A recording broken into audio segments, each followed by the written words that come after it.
Au cœur de la ville, c'est un peu le temple du bon goût et des produits frais. Les halles. Un marché traditionnel où l'on vient en famille acheter sa viande, son fromage, ses fruits et ses légumes directement aux producteurs. Vous voulez un oignon pour cuisiner, un oignon pour mettre en salade? Non, pour cuisiner justement, pour cuisiner. Aujourd'hui, ces halles attirent de plus en plus de consommateurs. Et pourtant, ces marchés couverts et leur ambiance si particulière, les moins de 40 ans auraient pu ne jamais les connaître. Jusqu'à la fin des années 60, des halles, il y en a partout en France. Les plus importantes sont celles de Paris.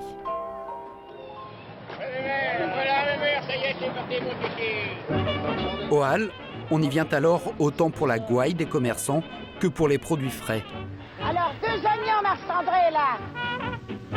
C'est à la fin du 19e siècle que les halles se sont multipliées en France, le plus souvent sous la forme d'un pavillon, une imposante structure faite de fonte et de verre. Dessous, poissonniers, bouchers, maraîchers vendent eux-mêmes leur production. Mais peu à peu, les modes de consommation changent et les supermarchés apparaissent. Une immense façade avec d'innombrables portes vitrées, un libre-service géant. À l'époque, ces géants de l'alimentaire signent l'arrêt de mort des halles traditionnelles. À Paris, comme en province, les halles sont détruites ou abandonnées. On les croit alors à jamais disparues. Et pourtant, depuis quelques années en France, les halles renaissent de leurs cendres.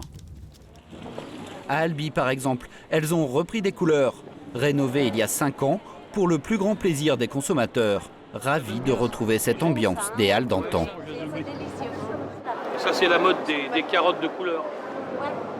Ça revient. Ce sont des légumes anciens qui reviennent au bout du jour. J'en ai fait avec mon voisin et par hasard. Jean-Luc est un ancien professeur de cuisine. Pour lui, faire ses courses au marché, toucher les légumes, discuter avec les producteurs, c'est presque une religion. Et vous aimez bien faire les marchés? J'adore, oui, pour découvrir les produits uniquement. Et quand je vais dans un pays à l'étranger, je vais dans un marché pour voir les gens. Sinon, aucun intérêt. Le goût de la tradition et des produits frais, voilà ce qui attire aujourd'hui à nouveau les consommateurs et fait le succès de ces halles à l'ancienne. Voilà, à bientôt. Merci. Au revoir. Un succès qui n'a pas échappé à certains entrepreneurs. Ils ont décidé de lancer leur propre halle. Elle s'appelle Grand Frais, la Compagnie des marchés ou encore Carré des halles. Des enseignes spécialisées dans le frais qui concurrencent directement la grande distribution. Nous avons cherché à comprendre comment fonctionnent ces halles du 21e siècle et si elles ont réellement gardé la saveur de nos halles d'antan.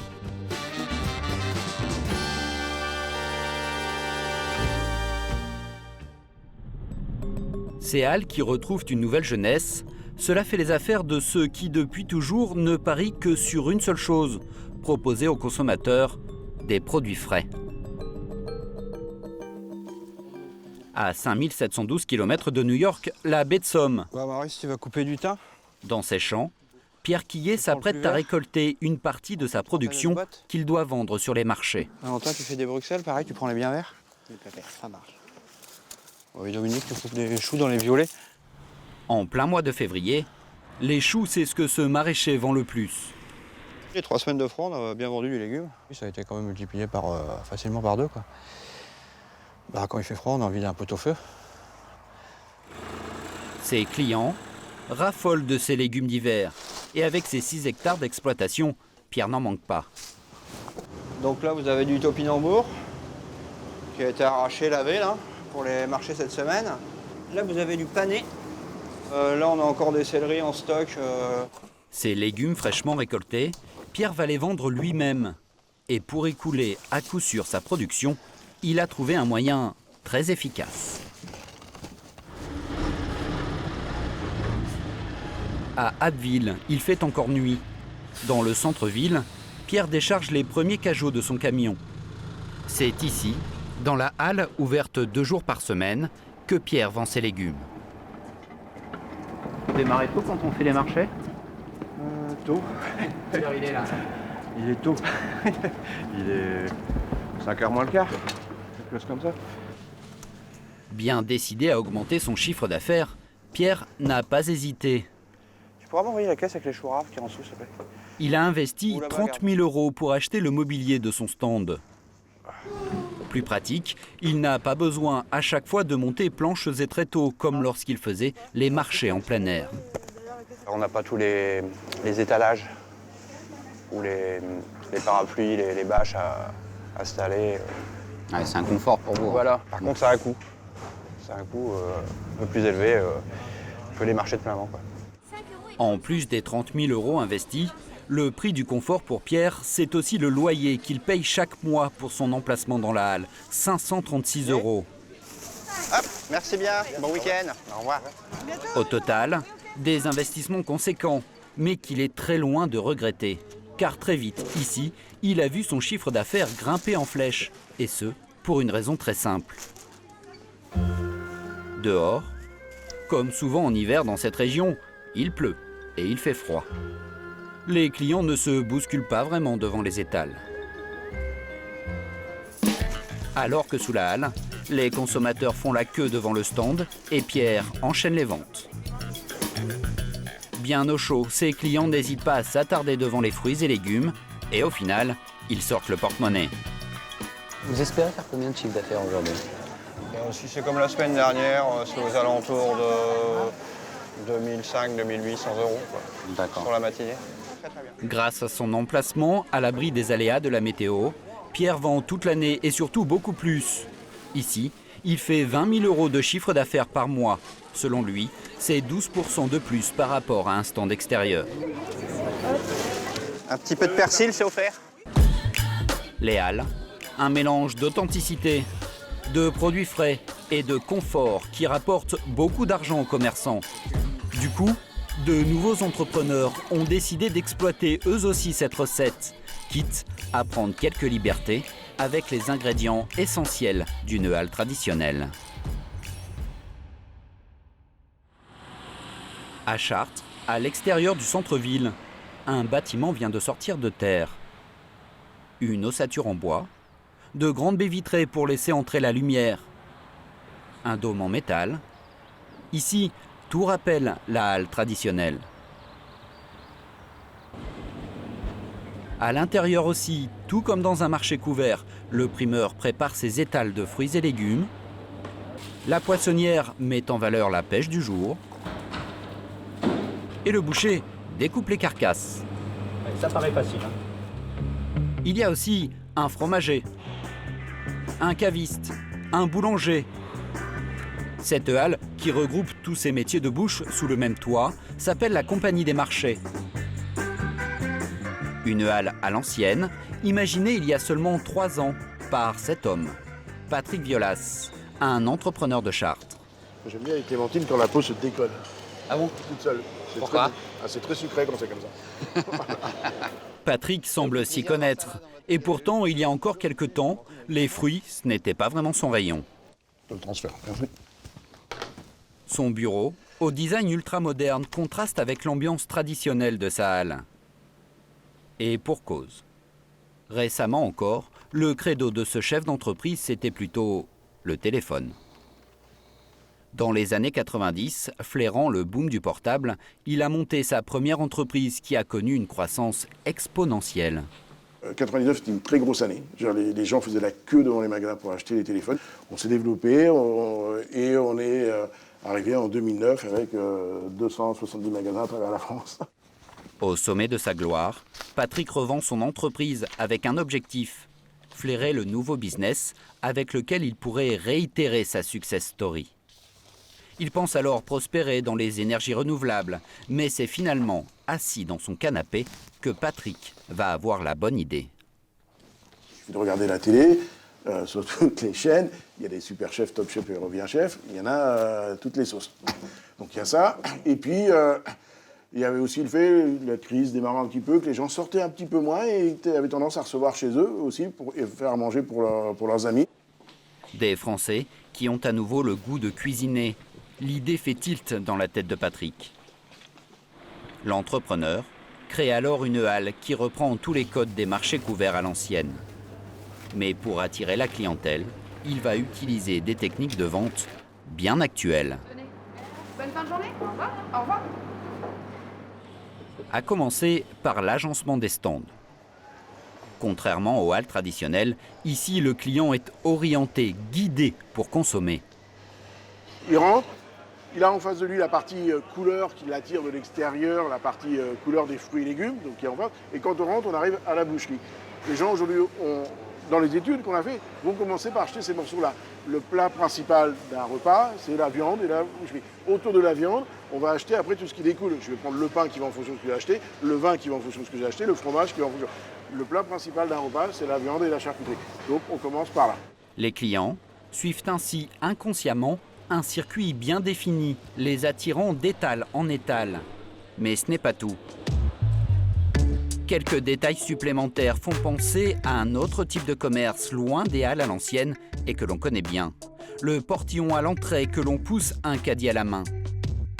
Les fruits et légumes en libre service. Ici, il y a même un animateur qui annonce des promotions. Qui c'est qui est intéressé? 5 kiwis pour 1 €. Est-ce que ça vous intéresse? Et il y a bien sûr la caisse centrale pour régler vos achats. Voilà, vous avez une petite carte fidélité. Si dans cette halle, on paye tout à la fin, c'est que derrière les étals, ce ne sont pas vraiment des producteurs indépendants. C'est vous qui les produisez, les tomates? Non. Non. Pas du tout, non. Tous, ici, sont en réalité des vendeurs employés de Patrick Violas. Sous couvert de marché, cette halle est donc tout simplement une grande surface. Il y a tous les aspects modernes de notre métier, mais mis dans une enveloppe halle ancienne. Voilà. Pour cette halle version ancienne, Patrick a investi plus de 5 millions d'euros.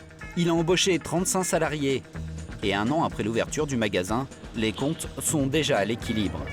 Désormais, pour faire des bénéfices et gagner des parts de marché, Patrick Violas doit se battre contre les géants de l'alimentaire, les poids lourds de la grande distribution.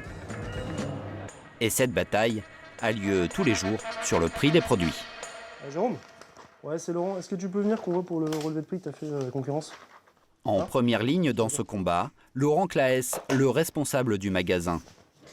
Dans son bureau, il s'assure en permanence que ses prix sont le plus proche possible de ceux pratiqués dans les grandes surfaces environnantes. Alors chaque semaine, il demande à ses chefs de rayon de relever les prix chez les concurrents. T'as été au même endroit que d'habitude? Ouais. La comparaison se fait produit par produit.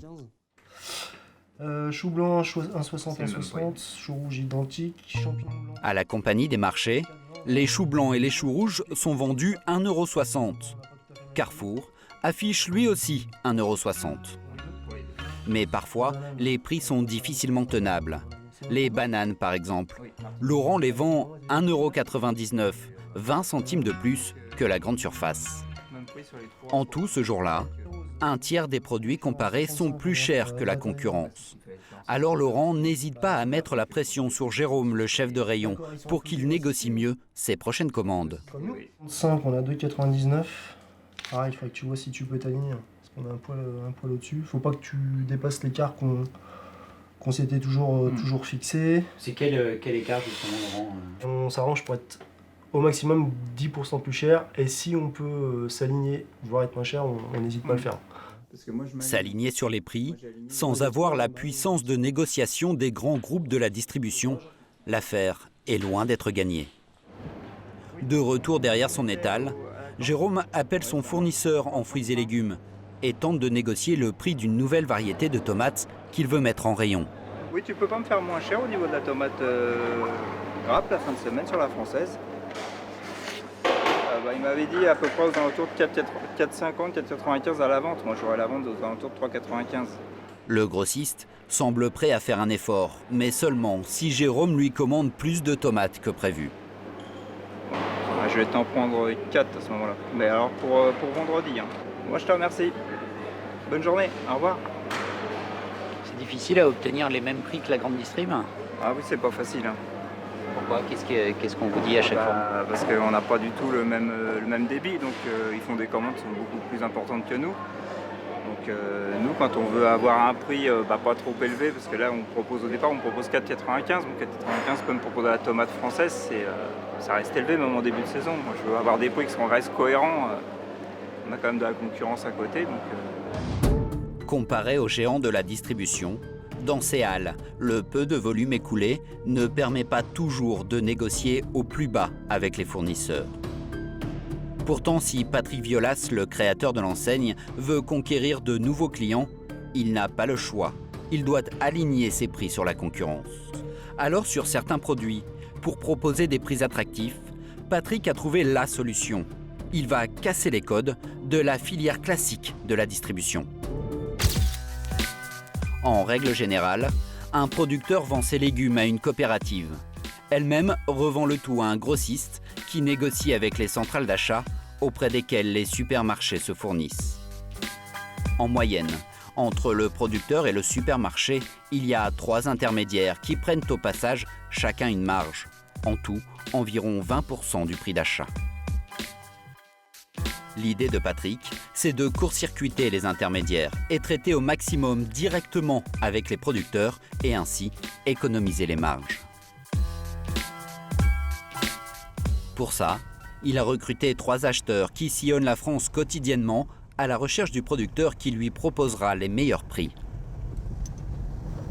J'ai perdu. Jacques Moreau est l'un d'eux. Il est chargé d'alimenter le rayon boucherie. Et c'est directement dans les élevages qu'il va choisir sa viande. Bastien, ça va ? Bonjour. Bon. T'as des belles choses à me montrer ? Cette visite dans l'étable va donc permettre à Jacques de négocier en direct avec l'éleveur et d'économiser ainsi de l'argent sur les intermédiaires. Mais en plus, il va pouvoir choisir lui-même la vache qu'il va acheter. Et il ne doit pas se tromper, car d'une vache à l'autre, la quantité de viande commercialisable peut être très différente. Il doit donc repérer les bêtes les plus musclées, car s'il y a trop de gras et de déchets à l'abattage, il perdra de l'argent. Pour ne pas se tromper, il n'hésite pas à avoir des pratiques un peu familières avec les vaches. Il leur tâte le postérieur à pleine main. Celle-ci, c'est elle. Non, c'est elle. Voilà. Toi, elle, elle est bonne. Ouais. Et toi, elle a la, ça, peau, voilà. elle a la peau qui se décolle sur le côté, là. Ouais, ça c'est bon ça. La petite boule de graisse qu'elle a là. C'est cette partie-là qu'il faut regarder, parce que ça c'est le boucher, c'est là que ça se passe. Il y a quoi là? C'est quoi cette partie-là? Là c'est tout, c'est pas trop dire ça, mais enfin c'est tout ce qui est partie rose vif là.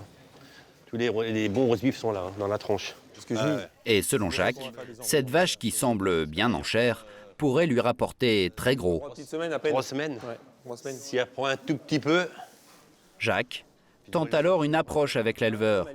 Comme le veut la tradition, c'est en francs que les deux hommes vont négocier le prix de la vache au kilo. Les bouchers ils vont désosser si elle est elle est bonne, non, mais elle est bonne, il faut pas y en mettre plus. Hein.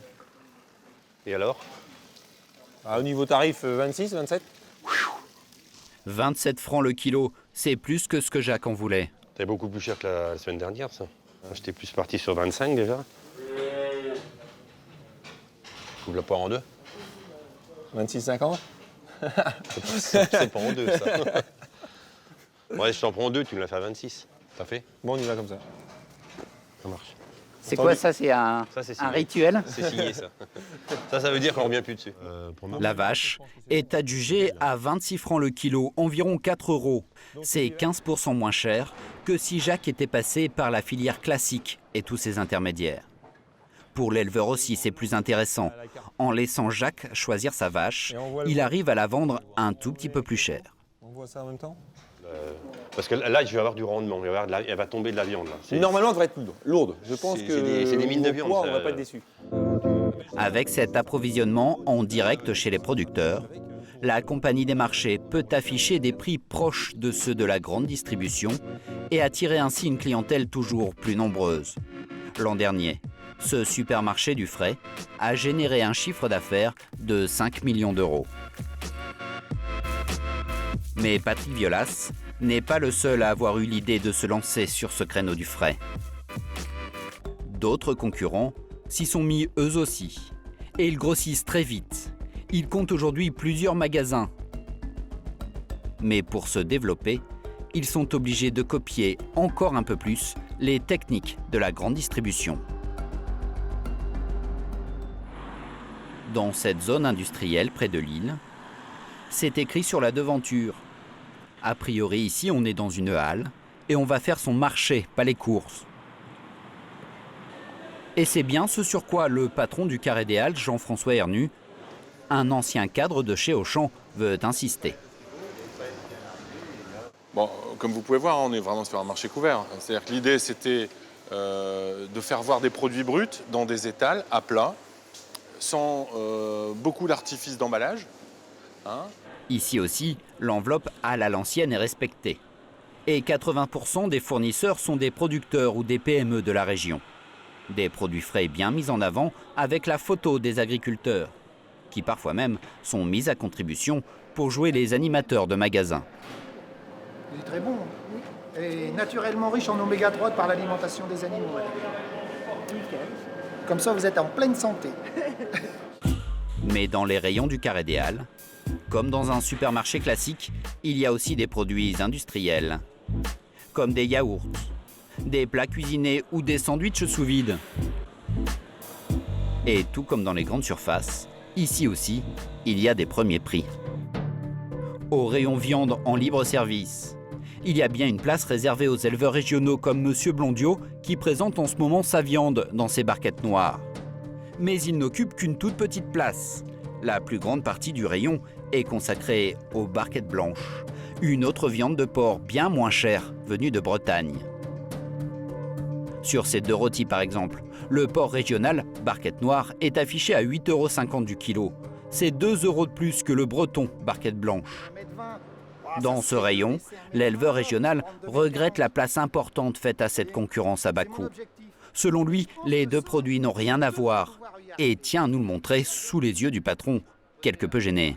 Vas-y, ouais, peut-être éviter de non, mais... d'assassiner le porc breton. Non, ah bon, non, mais je montre la différence d'un produit. Je ne dis pas que c'est du breton. J'ai pas dit que c'est... Moi ça, c'est un porc régional. L'autre, peut-être celle qui est devant. Laquelle? Il y a aussi de l'exulat, mais il y en a un peu. C'est quoi la différence? Vous n'avez pas vu de liquide? Aux yeux de l'éleveur, cette viande qui rejette de l'eau est de moins bonne qualité que la sienne. Mais selon le patron Jean-François Hernu, proposer aussi ce type de produit à prix d'appel est indispensable pour attirer la clientèle dans sa halle. Nous sommes commerçants au sein d'une zone où les gens ont le choix. Le but de concepts comme le nôtre, c'est de faire voir qu'on a aussi la réponse prix qu'ils trouvent dans d'autres enseignes.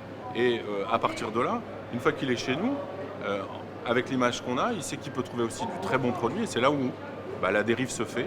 Et progressivement, il y a des parts de marché qui se gagnent et qui se construisent. Avec ce mélange de gamme de produits, le Carré des Halles commence à faire de l'ombre à la grande surface voisine. Le groupe Auchan, qui a d'ailleurs déjà lancé sa riposte avec une halle située dans le centre-ville de Lille. Un magasin pilote nommé les Partisans du Goût. Quant à l'autre géant de la distribution, Carrefour, il planche lui aussi sur un projet du même type, les Halles de la Madeleine à Paris.